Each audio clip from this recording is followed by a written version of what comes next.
We should be a Not little recording yet, are you? right now. Cool. Because I got a burp. You can burp. This is the show about everything and nothing, so burping's cool. All right, everybody, welcome back to another installment of me and Tim talking about various topics that we have experienced in the past, sometimes still do, and observe in the online space, but it's not even limited to the online space. But since that's where we spend a lot of our time, that's where we hang out. So today's topic, we're going to just put some words to it: self-sabotage, self-doubt, overwhelm, paralysis, retreat mode, fawn mode, flight mode, freeze mode, essentially any type of energetic state in which we can't get ourselves to do the shit that we actually want to do in the first place. So we'll call it the shit because it's very PC and everyone knows what it means. So what is your experience with this type of state, Tim? And what are some insightful but also very pragmatic ways to get out of it? Which state? The overwhelm or just the whole limbic response state of post-traumatic stress? Let's start with the CPTS Complex Yes, post-traumatic yeah. There's stress. too many letters there. Way too Yeah, many yeah. letters. I know. Well, it helps to think of it as a flashback where we're actually there's a term, I don't know the psychologist's name, but he termed it trauma time. When we get triggered, for lack of a better word, that got hijacked, but when we get triggered in our feeling that we are unsafe, it actually takes us out of the present moment and into trauma time. We're literally reliving series and layers of traumatic experiences, uh, usually related to something from early childhood. Um, there's two different types of trauma that you can experience in that state. One of them's easier to clear out of your system, and it's like a single incident trauma, like a car accident. If anybody's ever experienced that, or like an experience of working for a really bad boss, like that's a long time of trauma. But once you leave that job, it's that single incident, and it takes a little bit of time of grieving and healing to overcome it.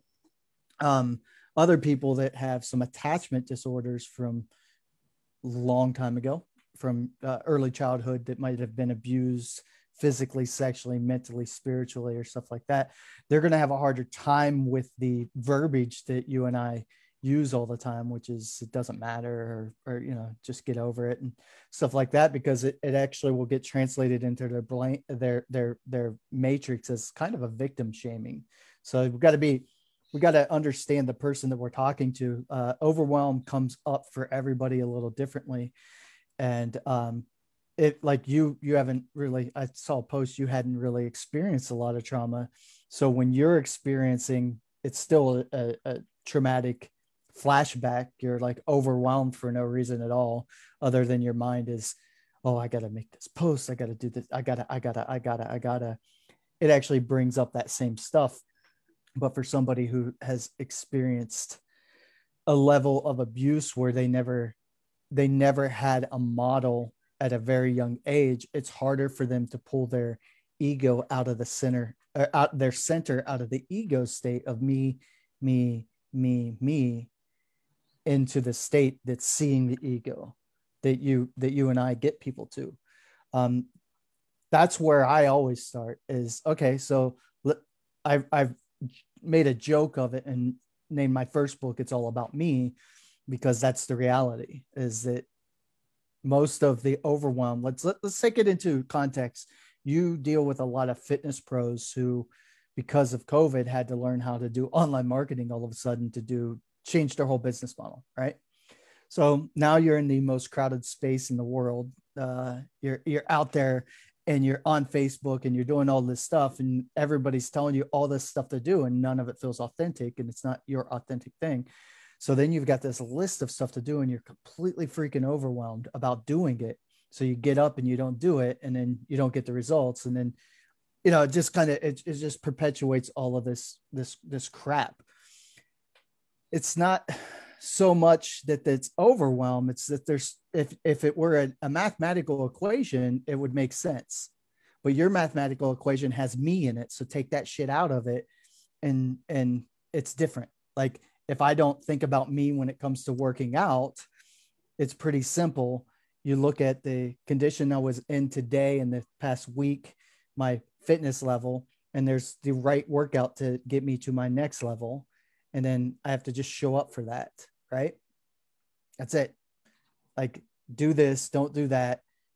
Was that fun? And then if it wasn't fun, you're not going to do it. So let's change that up.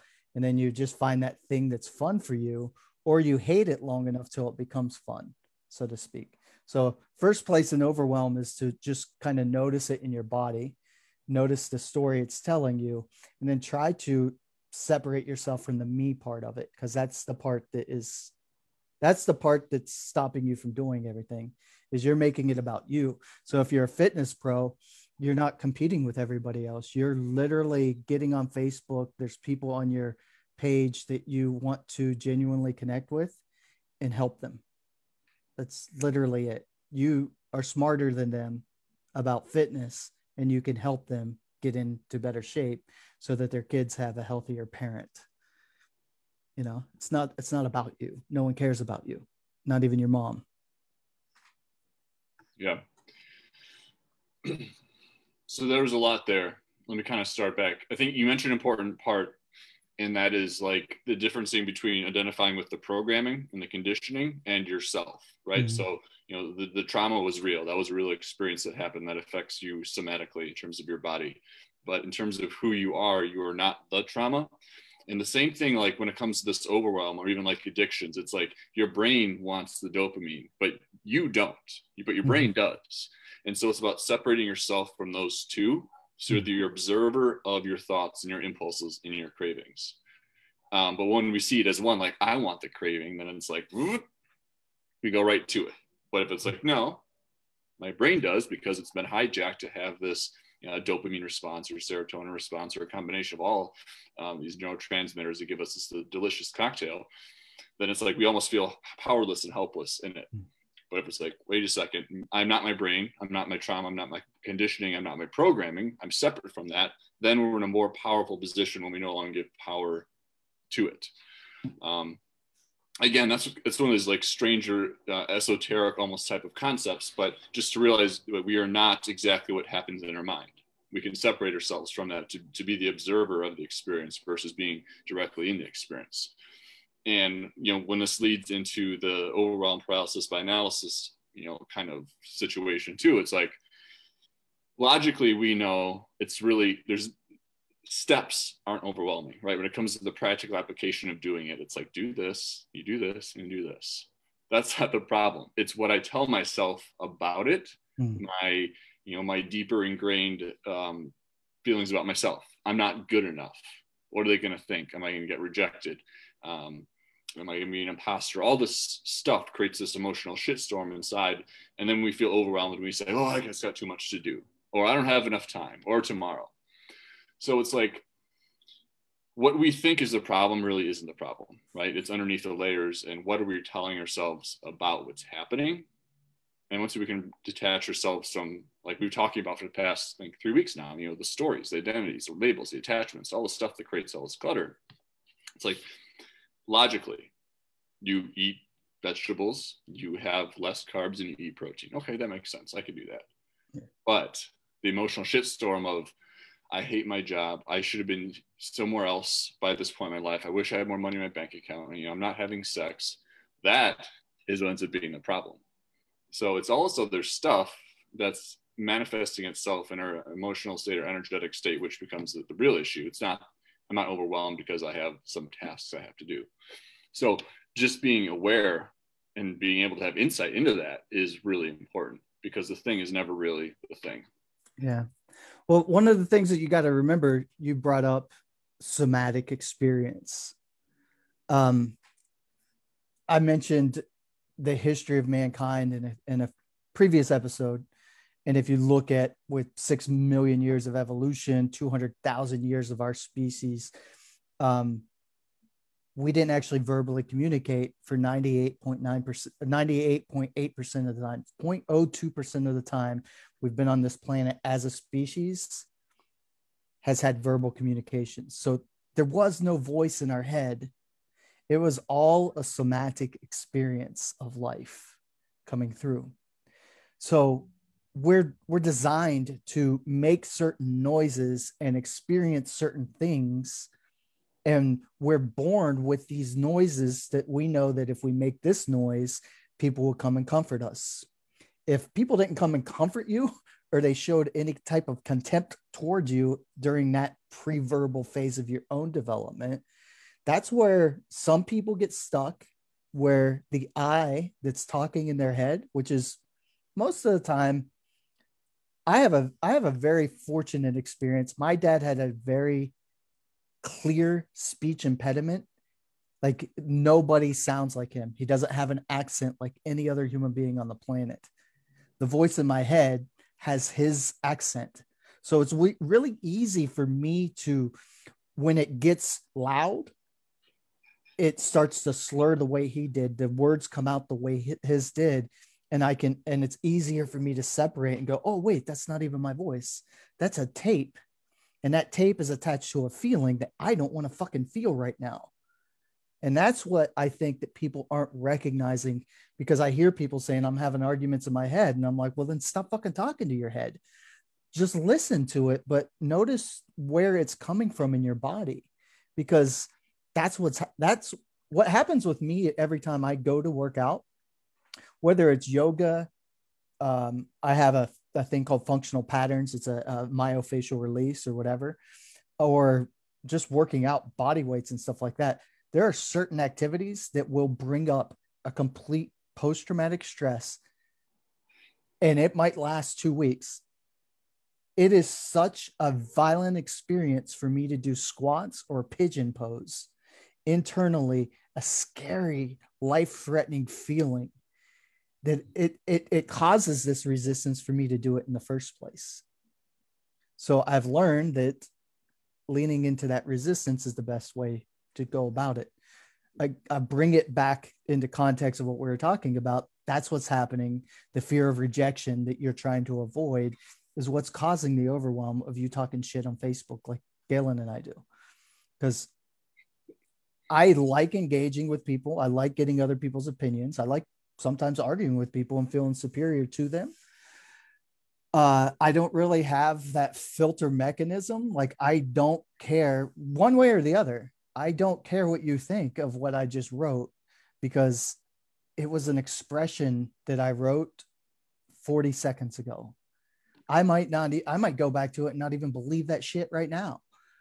Like, that's what came out of me. And I'm using it as a cathartic experience to pull the soma into the story, so that I can see it out there and share the struggle of the trauma of living life with other people. That's how I look at what I'm doing, creating content. Now, learning how to create that in a way that doesn't make it look like I'm trying to do therapy is, you find that balance eventually. You know what I'm saying? Like, I do filter it to a degree where I write stuff and then I'm like, nah, that was just for me. And then I don't put it onto social media, because I don't, some things just don't need, like, I probably wrote 15 different things today. I didn't share them all because some of those expressions were pointless to anybody other than me. You know what I'm saying? So for me, overcoming that sense of overwhelm and that sense of freeze and flight and shame, it's not so much fighting the voice in the head. It's realizing that the voice is actually here and you've got all of this here. So why don't we attach what is going on here to where I'm feeling it? Because anger feels one way, fear opens up in a completely different way, and freezes up in a completely different way. You know what I'm saying? Does that make sense? Yeah, sure. So that's where I'm at with my own personal experience.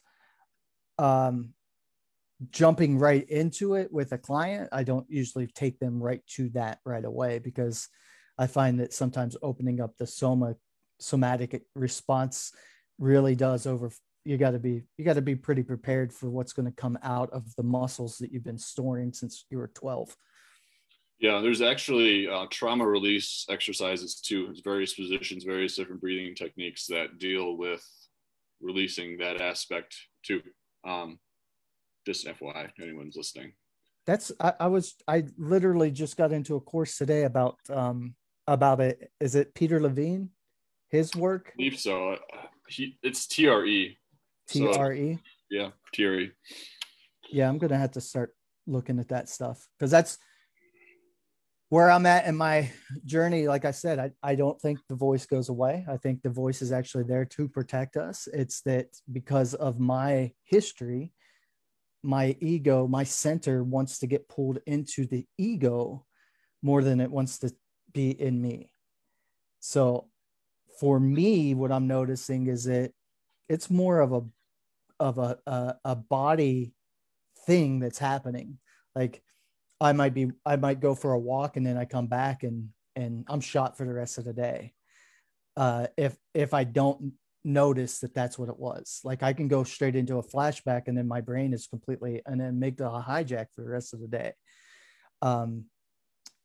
Pulling that and pulling the energy down to where it needs to be and pulling myself out of the conversation. Luckily, I've been working on it for so long that now that I'm understanding that's happening, that the body is trying to metabolize old traumas, because that's where I'm at in my healing cycle. Now that I'm realizing that, I'm actually taking more control of that, which got me into eating better. It got me into moving on a regular basis. Like I'm not forcing myself to do this stuff. Like I'm like, what do I want to do today to move? And then when I get to the time that I set for that, sometimes I don't want to do that. And I'm like, okay, I'll just go for a walk. Like I just have to do something during that hour, because I know that showing up consistently and doing something during that time makes sense. That having that kind of structure to my day just makes sense, that I'm doing certain things at certain times, building that biorhythm into my day. Let me ask this: what would you think would happen if you didn't have the daily movement? I would freeze up. I would freeze up more. I'm pretty stuck in a frozen state. My body is physically frozen. If I don't move the energy around physically, and I'm just doing a bunch of mental work, then the energy all comes up here, and then I'm obsessively journaling. I'm over obsessing about everything. If I don't move that energy around physically on it, and I'm just talking because I've been tracking it. I just journal sometimes as a self-defense mechanism, a soothing gesture, but I also track. Here's what I did. Here's how I felt. Here's what I ate. Here's how I track all of that stuff, and I'm seeing the patterns. Oh, well, fuck, when you get up and you don't eat until a certain time, and then you eat this, you feel satiated and you're able to handle emotions better. When you eat less sugar, and I'm not saying this for everybody, I'm saying for my body, I'm noticing different patterns that create different patterns, basically.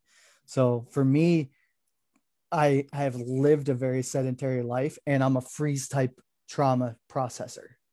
So sitting still too much actually pulls all that and just puts it into the legs, into the butt, and freezes everything up. And then it gets harder and harder for me to move.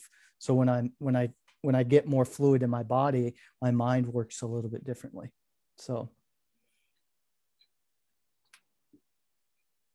yeah, I'm not doing it out of obligation. I'm just doing it because that's the energy needs to flow. Yeah.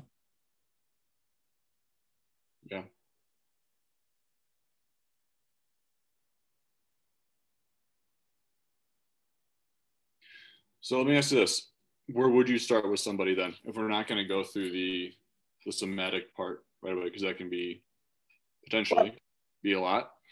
I mean, generally, let's start everybody in the same spot. Like what's going on? Why'd you call? Like if obviously some stranger's not going to go to my website or look at my Facebook feed. They must know me somewhat to even want to get on a call with me, or they're watching these things and they're like, hey, I want to talk to this guy.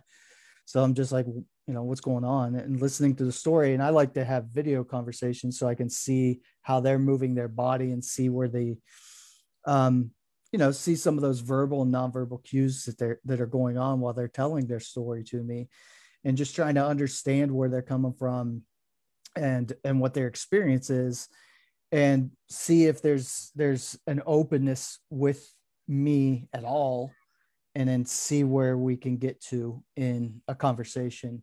And then we just go from there, really, because everybody's different. Like with you, there's no trauma. So there's no trauma. And like, I wouldn't even, like with you, somebody like you, I don't even know that I would try to get into like a commitment or anything like that, because I don't think that you're somebody that would need a long-term 12-week program with me. Like we might be able to bang it out today, because I can just bounce back and forth with you, and you seem to maintain your space a little bit better. So I might be able to help you see something, and then you're kind of Mr. Action. You just go out and do your thing. With somebody that's more overwhelmed, I would just play Groundhog Day with them and start there. Generally speaking, whether it's diet, exercise, business, or anything, if you really just pay attention to what you are actually doing for 3 days and write it down, your brain will find the solutions to the actual problems, because what you're thinking about is the problem, is not the problem. How you're showing up always is. They actually did some studies. A note card, if you want to get healthy, a note card is your best tool at the beginning, and it's called a food diary.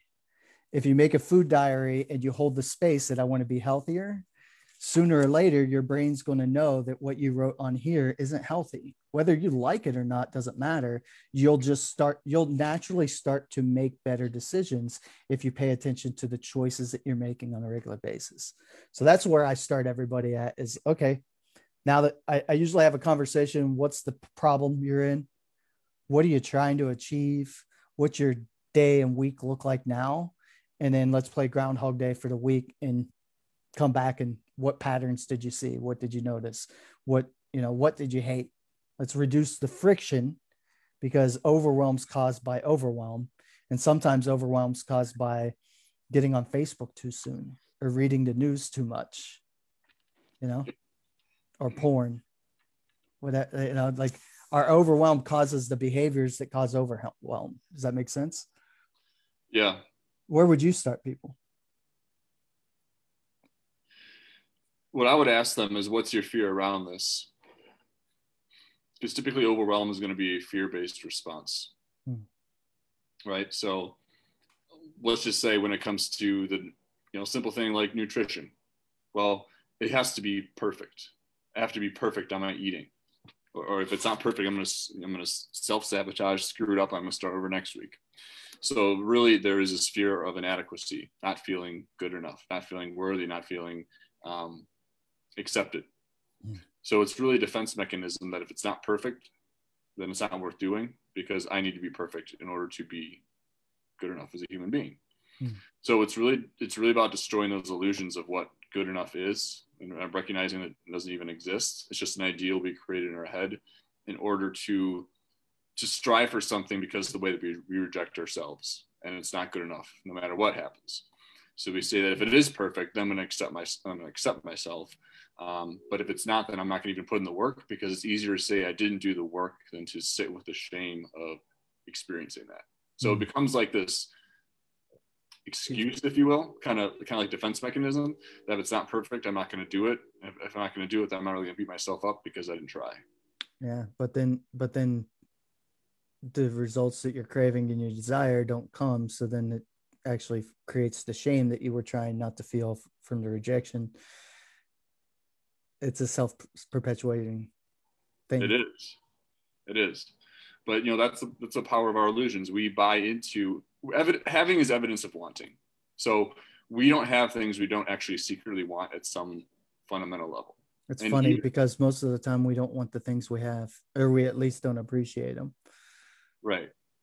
Because it's not good enough. Or we're on that hedonic treadmill of needing more because we don't feel good enough like who we are. So we need material possessions to fill that void. Another conversation for another day. But yeah, so evidence is always, having is always evidence of wanting. So even if it is kind of shitty, we also kind of secretly like it, right? Like being a victim, yeah, we kind of like it. Beating ourselves up, oh, we kind of like that too.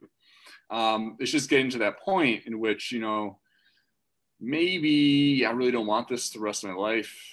Maybe I'm kind of tired of feeling shitty about my body, shitty about my business, shitty about my relationship, and recognizing without judgment or shame that I may have made some choices for myself allowed me to get to where I am.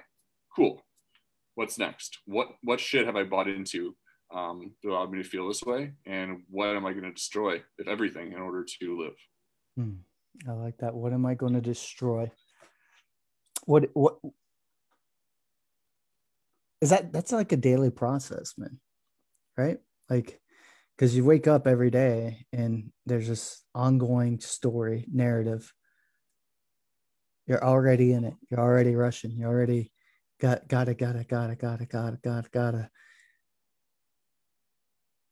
And none of that's real. Like, yeah, we did a bunch of shit in the past and we'll probably do a bunch of shit in the future, but we don't know how any of it's going to turn out. I think one of my biggest turning points so far is just recognizing that like failure is not an option. Like it's not like I don't know why you're trying to avoid it. Like there's no way that you're going to succeed at anything that you've ever done without going through the learning curve of building the skills that you need to build. Like failure and rejection, like the fact no, it doesn't. Here's one of the things that I'm working with a guy that in relationships. He has a lot of stuff that he's trying to work through with relationships. And I'm like, dude, just it's pure math. It's all about resonance. Like, here's the reality is 99% of the people, if they knew everything about you, probably wouldn't want to hang out with you. Like, so what? Like, do the math on that. There's 1% of the population. It's a lot of fucking people that are like, hey, that's my kind of person. So why would you want to spend your life with people that you probably don't like anyhow? Like you're trying to impress people that don't matter and ignoring the person that does matter, which is stuck inside this realm of bullshit of I'm trying to impress people. Like we do it all the time. Facebook is terrible with it because I've got like probably 300 people on my Facebook feed. And I went through it and I actually deleted a bunch of people because I did am I going to invite them to a barbecue test? I still have probably 500 of the 1,500 people that are on my Facebook feed that the answer is no. Like, I hope I never see them outside of Facebook.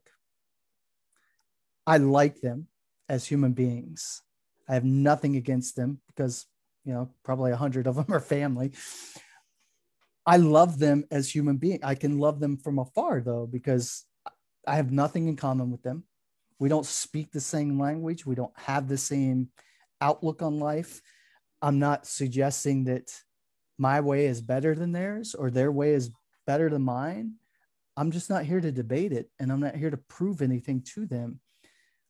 That's one thing I was going to write. I had an exchange. I ended up deleting it because it was so annoying to me.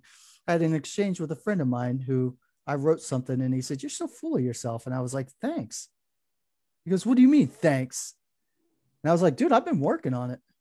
Like, I've been so confused on who I am." Bring that up in our conversation today. I saw that post right before it made it. It's like, yeah, well, who else are we going to be full of? Yeah. I'm supposed to be full of you? Like, we're not in prison, dude. So it kept going, though. And he was like, "You're so arrogant." And I'm like, yeah, sometimes I am. You're right. Like, that took a long time because I'm a narcissist, but I'm a negative narcissist. Like I think of myself all the fucking time, but I think I'm a big pile of shit. So it took a long time for me to build up the arrogance and go to the other. Now I'm learning how to be a healthy narcissist, which everyone should have a healthy form of narcissism in them. So I said, well, yeah, I am pretty arrogant sometimes. And he was like, you don't get it. I'm telling you that you think you're better than me. And I was like, and I didn't mean it as a dig, but when I reread it, it came off as one. And I was like, really? Because I don't really give, like, I haven't thought of you since 1993. So like, I don't think one way or the other of you. Like, you don't even cross my mind when I'm making decisions in my life. Like, who, like, it, now, do you think I'm better than you? Now, I've seen how you live and I visited you when I was in town, and we have different standards of living. We have different standards of relating to other people. We have different social skills. And because of your lack of social skills, I wouldn't want you in my crew because people will think I'm like you. But we have a history together and I still love you for who you are. Like, if that's who you want to be in your mind, you look in the mirror and say, this is the definition of a good human being. We can agree to disagree on that. That doesn't mean I think you're a bad human being. It just means that I have a different definition and a different expectation, a standard that I want to live to that I fail at living to all the time because I'm a deeply flawed human being trying to learn how to be an actual good human being. Because deep down, I have a lot of dark impulses, and I'm not really that good of a person. Like I'm kind of an asshole at the beginning. Like, I have such big defense mechanisms that I'm judging you all the fucking time. Like, I say the worst shit in my head and I'm like, dude, like, you're at Lowe's. You've never even talked to this person. Like, you cannot put them in a box like that. What are you talking about? Like, this, like, that's just a defense mechanism of mine. So yeah, I am an arrogant prick. I'm working on it and I'm trying not to be it, but and then he went on to something else and he was like, why do you keep agreeing with me? And I was like, dude, you don't know the voice in my head. Like, you haven't even said anything that hurts my feelings yet. This is like 6 a.m. for me. This isn't even my second cup of coffee, So that's where I think people try to avoid the pain of the overwhelm. And I say, you got to sit in it. It's like battery acid. But if you do sit in it, it's like, and I'm learning it from myofascial release. I'm literally finding this area right at my hip joint with a medicine ball, and I'm laying on it for like 4 minutes. It's painful, but there's this like minute 3:33 that all of a sudden that pain just goes, and then it's gone. How often are you doing that? I'm trying to do it every day right now. I'm doing that with a thing called GMB.OI. It's basically just retraining my body on movement, trying to open my hips, doing bear crawls and monkey, and moving a little bit more primally because I'm so stiff. But like I said, it brings up trauma. Like, it literally brings up a fight or flight response that is pretty strong and gets into my head. So I have to time it. I can't do it when my wife's here. I have to time it. It takes to metabolize the energy that comes up so that my brain is not wanting to fight and wanting to pick on somebody and wanting to take the inner critic to the outer critic. It takes probably about 45 minutes afterwards of walking and mindfulness and breathing to breathe myself through the shit that's coming up from it. Because I don't know what it is about I had both hips taken out of socket in a car accident. So I'm not sure if it's that or physical abuse or sexual abuse from being a kid or whatever type of abuses that I went through. I don't know, but it all comes up all at once and it feels life-threatening. So if my wife comes in like within a half an hour of me doing it, she's like, go to the office. She knows the look of leave him alone. Don't talk to him. Don't make eye contact. I get full on fight or flight mode with it. So for me, I know that I shouldn't be doing it as often. But I really want to open that up on a daily basis because fight or flight mode, overwhelm. It's not fight or flight mode and overwhelm. That overwhelm is a symptom of shame for me, and shame has always ruled my life. I'm always trying to avoid it, so I take actions that actually invite it. It's just this weird cycle with me. So when I'm doing the myofascial release, it brings up like it's scary. Yeah, it's scary how badly I hate myself inside. Like how yeah, it's really strange. So I would not suggest this for other people, by the way. That like don't do what I'm doing. I started this process in 2004. So I've been working up to building up. It'd be like deadlifting. Start with the bar, then add some plates, and then keep adding plates until you can get up to this capacity. Don't dive into the deep end like I'm doing right now. You just grip and rip it. Yeah, well, that's what I'm doing now. Emotionally gripping and ripping it because I live right by the lake and I want to get back out on the water and get my body into shape. But my body is not wanting to move. And when I make certain, there's this area right here. I don't know if it's hit my liver or something like that, but I get about 10 minutes into a paddle and I'm in a complete road rage kind of feeling in it. And I recognize that it's somewhere in this lat area that when I'm pushing down like that, it's causing a traumatic experience for me or something. I don't know if it's unwinding the car accident or whatever it is. Sorry, kind of hijacked this one, didn't I? No, that's okay. We're on topic. Yeah. Okay. We're on theme. But it like you keep saying, it all does boil down to energy. That's why I like.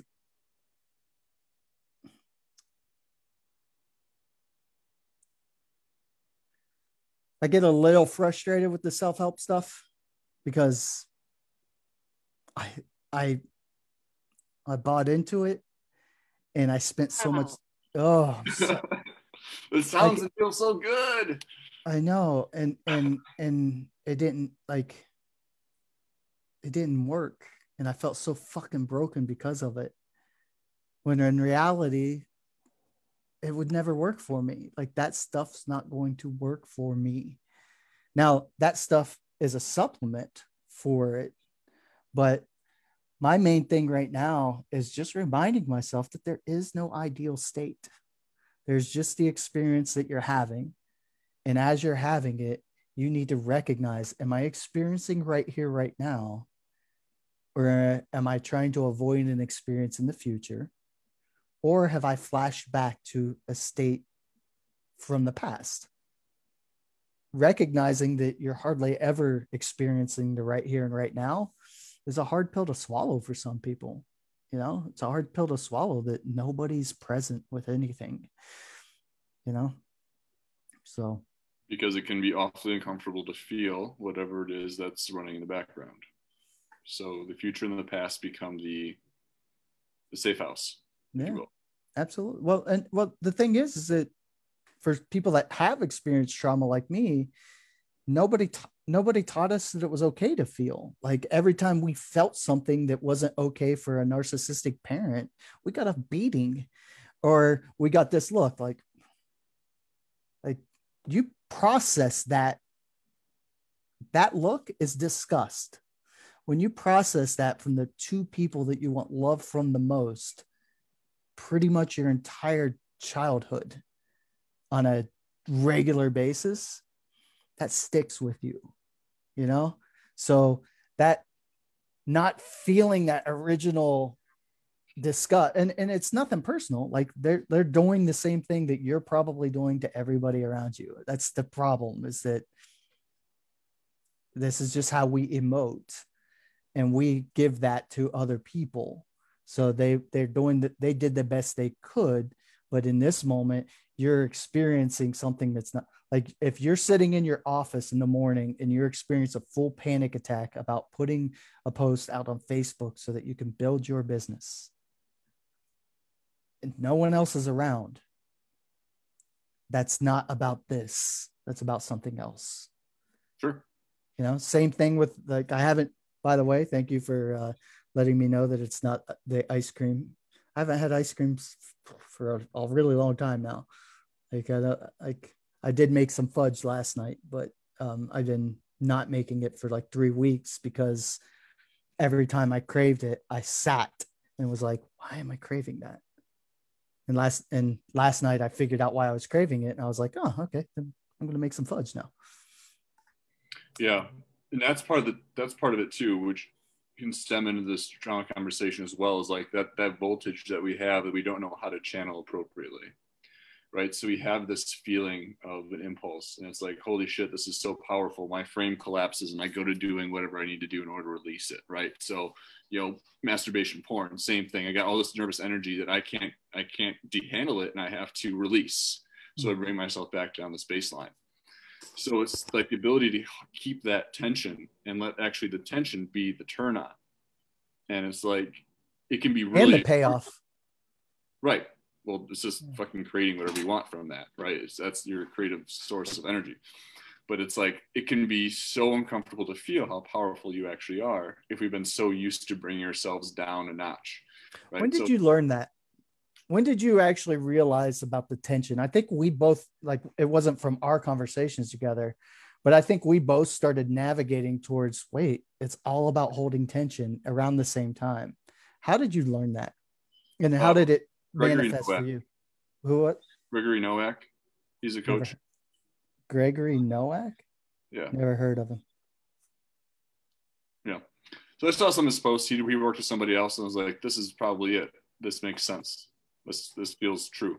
Then how did you put that into play is my second question. Because where you are today talking about it, and the first time that you try, like, how long were you able to hold tension before you went to whatever it was that soothed it before? And how many times did it collapse on you? And does it still collapse today is what I want to know. It probably took maybe a couple months, because you have to be, it's like, it's an awareness too, right? Yeah. It's like, when we get so disconnected from ourselves and who we are, like we're not really aware. It's almost like our habitual programming running in the background. Mm-hmm.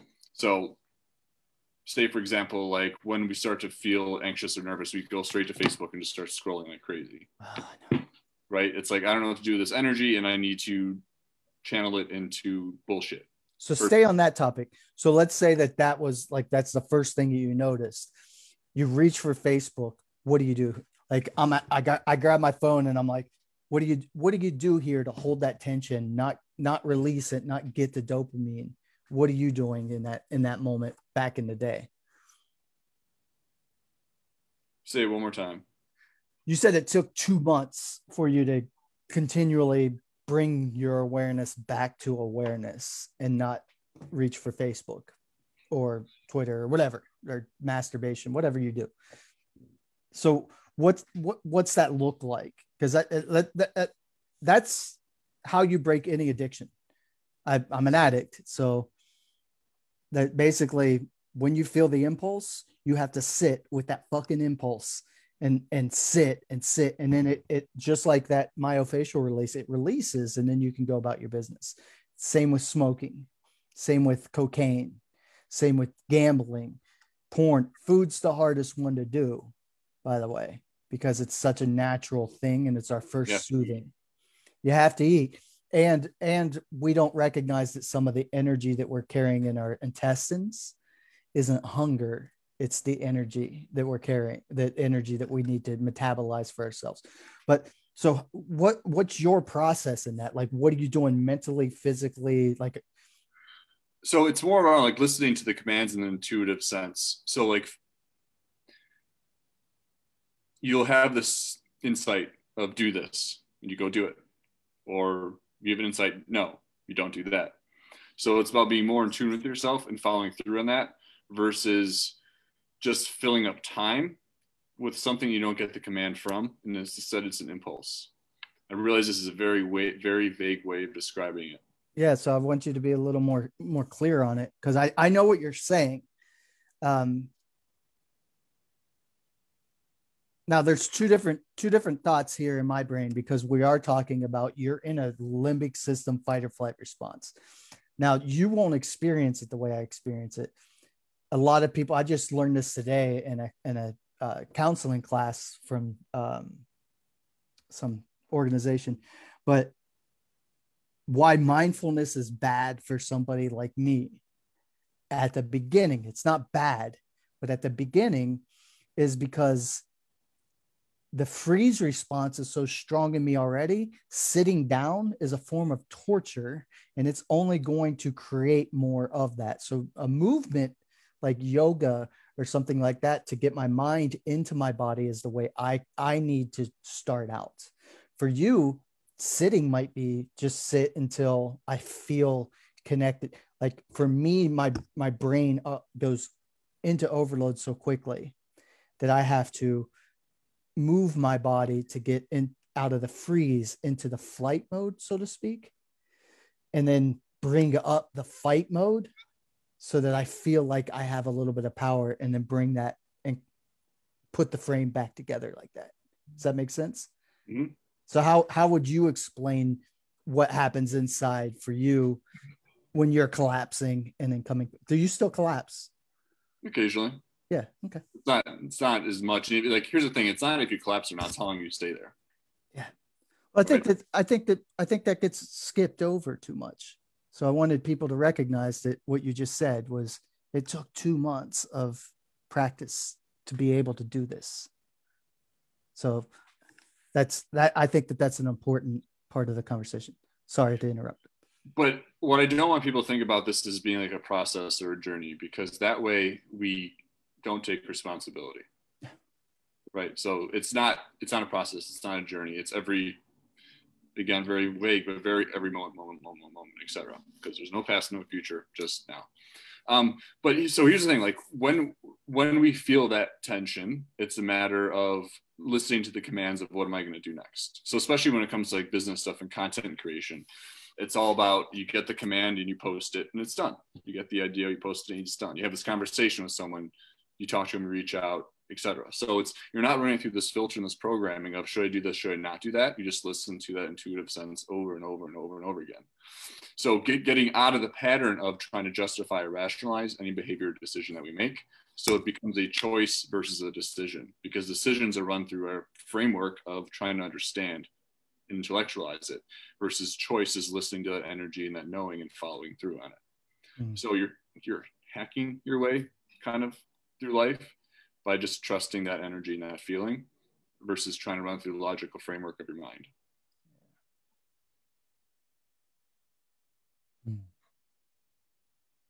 So there's nothing physically that you do. No. But you feel the energy, and sometimes it becomes so overwhelming. That's why we collapse, because that the frame isn't there to withhold it. Mm-hmm. So that's what I'm asking is that how did you get used to the tension long enough for the frame to be strong enough to hold the connection of the masculine feminine? Because that's what you're talking about, the masculine decisive choosing, the feminine intuition, speaking back and forth with each other, your logic and your emotions working together, that state of coherence, so to speak. Knowing your no.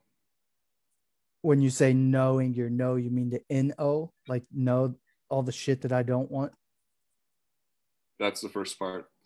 Because if we don't exercise our no, the frame's going to collapse because it's going everywhere. There's so many yeses to things we don't actually want to be involved in. Yeah. So energetic framework, our frame is weak. It's too fluid. It's not about being rigid, but it's about where are you actually going to, how you're going to frame yourself in your life. And we say yes to people and situations and things to make them happy in order to make ourselves happy, even if it really isn't what we want to do. So the more that we say no, the more freedom we have to experience the yes things that we want. And so there's some situations I had to not deal with, but address in terms of my work and things like that. that really allowed me to focus on what turned me on. And the more we focus on what turns us on, the more we can keep the tension, because the tension becomes a turn on. And then you just build capacity. It's like anything else. You just build the capacity for it, right? And it starts to feel really fucking good too, once you can handle it. Yeah, it does. That's the part that tripped me out the most as I was going through it. Not like when the tension builds to a certain degree, makes me really, really horny. Like, you'll always be turned on. Yeah, it is insane. And then, it's either a creative outlet or just holding that space or whatever it is. But that's the part that I didn't recognize for a long time, because of so many self-help processes or spiritual and mental bypasses that I never recognized that the tension I confuse as anxiety that needs to be released. Mm-hmm. And whether it's actual anxiety or tension, it actually forms itself in the same area. And I'm feeling the energy. And that's why sexual gratification works so well, is because the energy is actually right there, but if I don't release that and just hold on to it, and like you said, if I just hold on to it and realize that I don't really have to do anything, like I don't have to do anything. I either choose to do it or I don't. Like, I'll lay around the house all day today. I don't care, and then once I'm laying around the house for like 20 minutes, I'm like, I really don't want to just lay around the house all day. Like, I really want to actually do, you know what I mean? Like, I can't imagine winning the lottery. Like, if I won the lottery, I'd still be doing the same exact thing I'm doing, because I don't want to just I like to flow and move and create and write and express myself, And that's the funny thing that I think, this conversation's about, that once we put less pressure on ourselves, maybe we talked about this last conversation also, like, okay, I'm going to do some shit I really want to do. But when we put this pressure on ourselves and like, oh, I got to do all this shit, then we don't do anything because there's too much pressure. So it's maddening. It is. Like, we put pressure on ourselves we know what we want to do. We do. We make that choice. And then we write a list, or we grab a course and it says to, do this, that, and the other. And we know the mechanisms of exactly what we need to do. Whether, do I really need another diet book out there to confuse the shit out of me of what I'm supposed to be eating? Because I don't know anymore. Because it's a Mediterranean, paleo. If you have a problem with food, then you probably better check out another diet book, because it's the food. Yeah, because it's exactly. But the funny thing is, like I said, everything started with me with a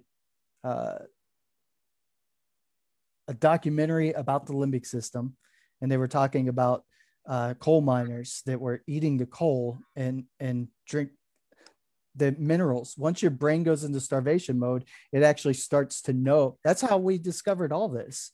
Is human beings were starving, and they looked over and went, wonder if that thing that just popped out of that chicken's ass is healthy for me to eat. Let's go try that out. Oh, we can drink the milk out of that cow's boobs. And it, that's how we evolved that our brain was like, we're starving, go eat that. That's why kids are eating dirt when they're younger, because they're missing the nutrients that are in that dirt. The brain knows it's there. So if you tune into this intuition, this frame that you're talking about, like I said, I don't know what it is, man. I just want to eat apples, and it's not, I don't care what I weigh. It doesn't matter. I'm not craving the stuff I used to crave, because I'm not avoiding the feelings that I didn't want to feel. So I don't have to protect myself with extra fat and extra whatever. And that's how the magic happens. But time is up for today. Got another day coming up. We're getting to the good part. But yeah, that's the important thing. And that's what I say is, I don't really tell my clients what to eat. They start making better choices. I don't really talk to my clients about money. They start making more money, because what we think is a problem isn't the problem. It's all about the energy in that collapse frame, what manifests itself as our perceived symptoms, but never really the root cause of what it is. And that's our ability to express and feel who we actually are to begin with. So this is so much better than fixing your limiting beliefs. So I'm so grateful that we stumbled on this work together, my friend. Yeah, absolutely. All right. All right, brother. Have a good one. Peace out. Later.